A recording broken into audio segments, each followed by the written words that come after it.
Tanya Ustadz yuk. Assalamualaikum. Waalaikumsalam. Begini Ustadz, saya mau bertanya. Apa boleh Ustadz? Silakan. Selagi saya punya ilmu untuk menjawabnya, saya akan menjawab. Begini Ustadz, saya ingin tahu apa itu yang dimaksud dengan bid'ah. Baiklah. Saya akan coba untuk menjawabnya.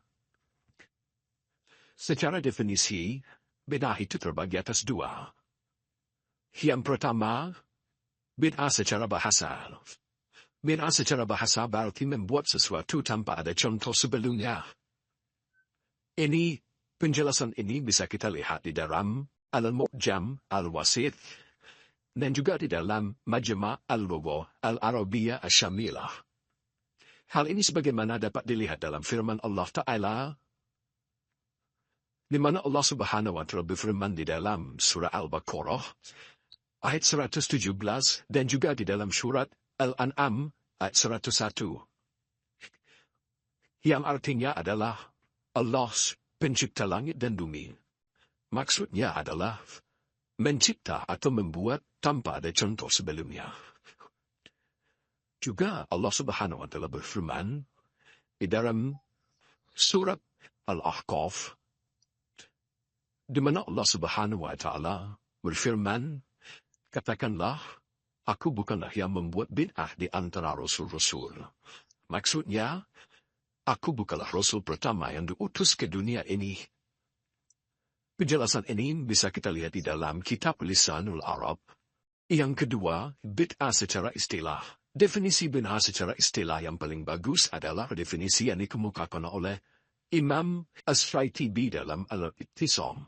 Beliau mengatakan bahwa bid'ah adalah suatu istilah untuk suatu jalan dalam agama yang dibuat-buat atau tanpa ada dalil, yang menyerupai syariat atau ajaran Islam. Yang dimaksudkan ketika menempuhnya adalah untuk berlebih-lebihan dalam beribadah kepada Allah Ta'ala.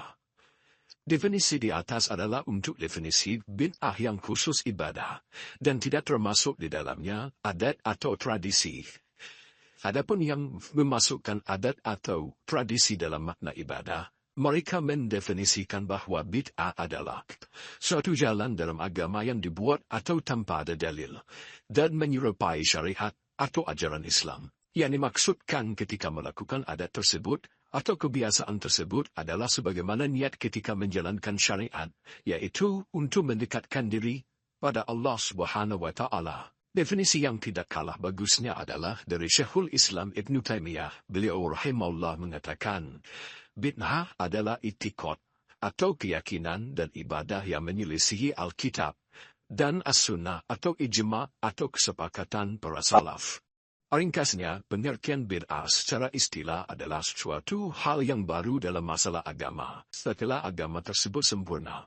Hal ini sebagaimana dikatakan oleh Al-Fairuz Abadi dalam Basairul Zawid Tamziz yang dinukil dari ilmu usul bid'ah dalam kitab Dar Ar-Royah. Sebenarnya terjadi perselisihan dalam definisi bid'ah secara istilah. Ada yang memakai definisi bid'ah sebagai lawan dari sunnah, sebagaimana yang dipilih oleh Syekhul Islam Ibn Taimiyah, Asy-Syaitibi, Ibnu Hajar Al-Asqalani, Ibnu Hajar Al-Haytami, Ibnu Rajab Al-Hambali, dan Az-Zarkasi. Sedangkan pendapat kedua mendefinisikan bid'ah secara umum, mencakup segala sesuatu yang diada-adakan setelah masa Rasulullah SAW, baik yang terpuji dan yang tercela. Pendapat kedua ini dipilih oleh Imam Asy-Syafi'i, Al-Iz bin Abdussalam, Al-Ghazali, Al-Qurafi, dan Ibnu Athir. Pendapat yang lebih kuat dari dua kubu ini adalah pendapat pertama, karena itulah yang mendekati kebenaran berdasarkan keumuman dalil yang melarang bid'ah. Inilah sedikit penjelasan tentang bid'ah. Semoga bisa dipahami. Masya Allah, saya sudah mulai bisa paham Ustadz dengan penjelasan Ustadz. Tapi ada yang mengatakan Ustadz, ini ada yang mengganjal sedikit. Ada yang mengatakan adanya bid'ah hasanah. Itu bagaimana Ustadz? Tentang bid'ah hasanah, insya Allah di lain waktu akan saya sampaikan, akan saya jelaskan. Nampaknya sebentar lagi azan maghrib akan segera berkumandang. Yuk kita bersiap-siap untuk melaksanakan sholat. Oh ya Ustaz, tempat terasa ya, azan maghrib sudah mau berkumandang. Terima kasih atas penjelasannya Ustaz. Insyaallah di lain waktu kita berjumpa lagi dan banyak hal tentang agama yang perlu saya tanyakan nih Ustaz, karena kedangkalan dan keawaman ilmu saya tentang agama. Terima kasih banyak Ustaz. Assalamualaikum warahmatullahi wabarakatuh. Waalaikumsalam warahmatullahi wabarakatuh.